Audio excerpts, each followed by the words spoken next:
ድህሪ ፍጻሜ ዓለም ከይትጸበና ድህሪ ፍጻሜ ድህሪ ፍጻሜ ስጉምትና ተዘይተሓስባሎ ድህሪ ፍጻሜ ጣዕሳዮ ኮሎ ቅድሚ ፍጻሜ ሃለ ዘይነስተብለሎ ድህሪ ፍጻሜ ወትሮ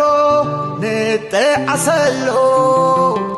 አስፊና ሞነሰብ ነገር ከተፈጸመ ኣብ ጊዜና ኸይንፍረድ ድህሪ ፍጻሜ ጊዜ ድዚ ሃቦ ጊዜ ዝፈርዶ ንበዓል ጊዜ ስለ ዝግልበጦ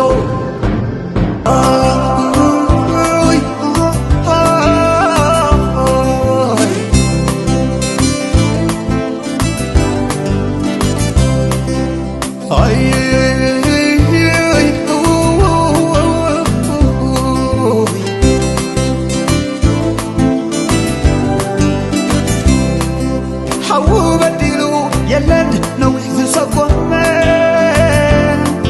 سبو وطيو يلن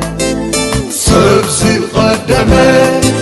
حو بدلو يلن نوح زسقوم سبو وطيو يلن سبسي قدم وادي قيو زتن بزعو كيزا زمان نفسو